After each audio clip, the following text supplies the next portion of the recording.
Katrol itu merupakan salah satu jenis pesawat sederhana yang terdiri dari roda yang sekelilingnya itu dilalui oleh tali atau rantai. Ya, tali atau rantai. Kita lihat di gambarnya ya. Sini biasanya tali, ya sama. Tiang bendera itu ya, bukan pakai tambang, tali atau pakai rantai ini. Nah, terus rodanya itu berputar pada porosnya atau pada sumbunya. Ya, ini adalah katrol. Tidak usah kita perhatikan, yang penting kita tahu barangnya seperti apa itu ya, katrol. Kemudian jenis katrol. Nah, katrol itu ada 3 jenis. Nah, kita bahas satu persatu. Yang pertama adalah katrol tunggal tetap. Jadi satu katrol tetap. Apanya yang tetap? Yang tetap adalah katrolnya tetap berputar, tapi tetap di tempat, tidak bergerak bersama bendanya. Ya, dia berputar di tempat, tidak bergerak bersama bendanya. Nah, katrol tetap yang ini prinsip kerjanya itu sama dengan pengungkit atau tuas jenis pertama, yaitu titik tumpu. Titik tumpu adalah berarti ini titik O ini ya, titik O ini, titik O terletak di antara titik beban dan titik kuasa. Ini berarti tuas jenis pertama. Nah, ini titik tumpunya kita di sini. Kemudian bagaimanakah keuntungan mekanisnya? Kita lihat. Seperti pada katrol, pada tuas, dari titik A ke titik O, ini kan beban ya, beban. Ini berarti titik bebannya di titik A ini. Titik beban ke titik tumpu itu namanya, ini namanya LB. Ya. Kemudian titik tumpu ke titik kuasa, ini F ya, ke titik kuasa, ini namanya LK. Nah, berapa LK dan LB-nya? Kalau kita lihat ini adalah lingkaran, katrol ini berbentuk lingkaran. Kan kayak ini jarang ya. Katrol itu bentuknya elip, tidak ada kayaknya ya. Itu berarti barang gagal gitu berarti. Jadi katrol itu lingkaran. Nah, jarak dari O ke B ini adalah LK, kemudian dari O ke A adalah LB. Nah, kalau dalam matematika, dari titik tengah, dari pusat lingkaran ke tepi lingkaran, ke kulit lingkaran, itu namanya apa? Jari-jari. Jadi O ke B itu jari-jari, O ke A juga jari-jari. Jadi kesimpulannya dibawa ke sini ya. LB itu sama dengan R, jari-jari. LK-nya juga sama dengan jari-jari. Sehingga KM itu sama dengan LK dibagi LB. Ingat rumus pada tuas. Salah satu rumus pada tuas adalah LK dibagi LB ya. Kita masukkan LK-nya adalah R dibagi dengan R. R dibagi dengan R sama dengan 1 ya. Sama dibagi dengan sama dengan 1, kecuali angka 0 ya. 0 bagi 0 itu 0. Tapi kalau 2 bagi 2 ya 1, 3 bagi 3 ya 1 ya. Sama dibagi sama 1. Oke. Sehingga KM-nya itu sama dengan 1. KM sama dengan 1 itu artinya apa? Kalau bebannya itu adalah 100 Newton, maka tenaga yang kita keluarkan juga sama 100 Newton. Berarti kita itu tidak mendapatkan keuntungan mekanik ya, tapi hanya mendapatkan keuntungan arah saja. Maksudnya apa? Maksudnya begini. Kalau kita itu nimba air ya, pakai kerekan di sumur yang lama itu ya, kerekan dengan adanya katrol kan seperti ini ya. Tapi ketika tidak ada katrol ya, jadi hanya timba dengan tali, kan berarti kita nariknya kayak gini ya, dari bawah. Itu kita lebih nyaman yang mana? Kayaknya yang lebih nyaman adalah yang ini ya, yang dengan katrol ya, kerek seperti ini ya. Jadi pada katrol tunggal tetap, karena KM-nya 1 itu berarti tidak ada keuntungan mekanik, tetapi kita dapat keuntungan arah saja. Jadi lebih enak kayak gini ya, daripada narik.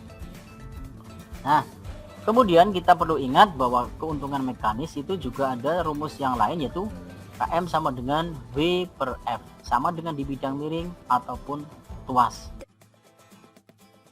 Katrol tunggal bergerak. Nah, katrol tunggal bergerak. Katrol tunggal bergerak ini selain katrolnya ini muter ya, muter juga ikut bergerak bersama bendanya ini ya. Jika bendanya turun juga katrolnya ikut turun di sana ya, atau kalau bendanya naik juga ikut naik katrolnya. Nah, titik tumpunya, jadi kita baca dulu ini. Katrol bergerak, katrol tunggal bergerak adalah katrol yang bergerak bebas saat katrol dipakai, jadi bergerak bebas ya. Prinsip kerjanya sama dengan pengungkit jenis kedua, yaitu titik beban terletak di antara titik tumpu dan titik kuasa. Nah, titik tumpunya adalah di titik ini O ya, di sini ini titik tumpunya di sini ya. Titik beban di titik O, titik beban di titik O, kemudian titik tumpunya ini di titik A ya. Saya ulangi, titik beban itu di titik O, titik tumpunya di titik A. Dan ini titik tumpu, berarti ini yang B adalah titik kuasa. Nah, maka LK nya adalah jarak dari titik kuasa ke titik tumpu ini, berarti panjangnya adalah AB ya. Ini adalah LK AB. Dalam matematika, jarak dari tepi ke tepi itu namanya diameter ya, diameter. Diameter itu sama dengan 2 kalinya jari-jari ya, 2 kali R, 2 kalinya ya. Tuh, berarti LK sama dengan 2R. LB ya, jadi titik beban ke titik tumpu ini adalah R saja ya. R. Kita masukkan ke rumus di sini ya. KM sama dengan LK dibagi LB sama dengan ini tadi 2R dibagi R sama dengan 2. Jadi KM-nya adalah 2. Artinya apa? Artinya jika ada benda yang beratnya itu 100 Newton, maka cukup dengan menggunakan tenaga minimal 50 Newton kita bisa mengangkat benda ini ya. Bisa dipahami ya, KM nya sama dengan 2, jadi lebih menghemat daripada yang tadi satu yang jenis pertama. Kemudian kita juga jangan sampai lupa KM juga sama dengan V dibagi F ya. Jadi kita ulangi, kalau pada jenis yang pertama katrol tunggal tetap KM nya 1, kalau ini yang kedua katrol tunggal bergerak KM nya sama dengan 2, lebih menghemat berarti ya. Silakan barangkali mau di screenshot atau dicatat. Katrol yang ketiga ya, jenis katrol yang ketiga adalah katrol majemuk atau mungkin disebut juga takal ya, takal atau katrol ganda. Ini dibuat seperti ini, disusun seperti ini, itu tujuannya adalah untuk memperbesar keuntungan mekanik ya, untuk membesar KM. Jadi dibuatlah seperti ini konsepnya ya. Jadi beberapa katrol tetap digabung dengan katrol bergerak, kemudian itu namanya katrol majemuk, sehingga diperoleh keuntungan mekanik yang lebih besar. Nah, ini yang poin pentingnya, keuntungan mekanik dari katrol ganda atau katrol majemuk dapat ditentukan dengan menghitung banyaknya tali yang terdapat pada katrol bergerak. Artinya tali yang menghubungkan antara katrol dengan katrol atau antara katrol dengan sistem katrol ya. Saya ulangi, menghitung banyaknya tali yang menghubungkan antara katrol dengan katrol atau katrol dengan sistem katrol. Mungkin di buku yang lain juga ada yang menuliskan untuk menghitung KM itu dengan menghitung banyaknya katrol. Itu yang paling mudah ya. Katrolnya ada berapa? Ada 4, berarti KM nya 4 ya. Coba kita akan menghitung banyaknya tali yang terhubung antar katrol ya. Kita lihat dari yang paling luar ini ya, ini F. Nah ini dari sini sampai sini, ini yang pertama ya, 1 tali yang pertama. Kemudian dari sini sampai sini tali yang kedua ya. Terus dari sini sampai sini tali yang ketiga. Kemudian dari sini sampai sini ke sistem katrol ya, tali yang keempat nih. Jadi ada 4 tali yang menghubungkan, berarti KM nya adalah 4. Nah ini, kemudian kita juga jangan lupa KM itu sama dengan V per F ya. Ini artinya apa? KM sama dengan 4 itu artinya kita misalkan memiliki beban itu 1000 Newton. Nah, 1000 Newton, maka gaya minimal yang kita keluarkan atau tenaga minimal yang kita keluarkan berarti seperempat dari ini, dari berat beban ya. Jadi 1000 per 250 berarti 1000 per 4, sorry, ketemunya 250 Newton ya. Jadi lebih menghemat gaya yang kita keluarkan ya, jadi memperbesar keuntungan mekanis. Silahkan barangkali mau ditulis atau di screenshot. Oke Pak. Oke ya, kita lanjutkan ke slide yang terakhir, yaitu contoh dari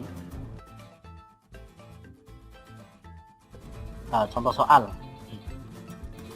Benda yang bermasa 200 kg ditarik ke atas dengan katrol ya.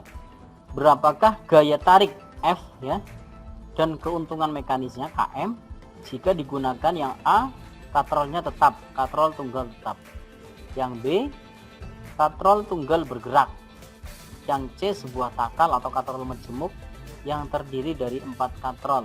Nah, kita harus tahu katrol tetap itu KM-nya itu harus ingat ya.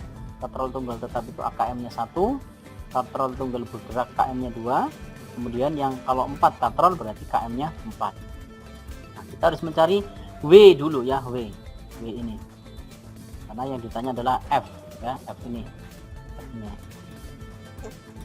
W sama dengan M dikali G, karena di soal yang diketahui adalah M, maka kita harus mencari W dulu ya. W sama dengan M dikali G sama dengan 200 dikali 10. Kok 10 dari mana? Ini ketetapan ya, sudah paten 10 meter persegi kuadrat. Mungkin di buku yang lain ada yang menuliskan 9,8 ya, kita ambil yang 10. 200 dikali 10 sama dengan 2000 Newton ini ya. Nah, kita masukkan ke yang A. Ingat, katrol tunggal tetap itu KM-nya sama dengan 1, maka KM sama dengan W per F. Ini rumus sudah umum sekali ya. W per F di tuas ada, di bidang miring juga ada, di katrol juga iya. W per F. Berarti untuk mencari F sama dengan W dibagi KM. W-nya adalah 2000, KM-nya adalah 1, berarti 2000 Newton. Ini pada yang A, katrol tunggal tetap. Kemudian yang B, KM sama dengan 2 karena katrol tunggal bergerak, maka F-nya W per KM, jadi 2000 dibagi 2 sama dengan 1000 Newton ya. Ini jawaban yang B. Yang C, karena katrolnya ada 4 berarti KM-nya juga sama dengan 4, sehingga F sama dengan W dibagi KM. W dibagi KM sama dengan 2000 dibagi 4, jadi ketemunya 500 Newton. Jadi di antara susunan dari A, B, C yang menghemat tenaga kita adalah yang C ini, takal dengan 4 katron ya. Silakan barangkali mau ditulis atau di screenshot.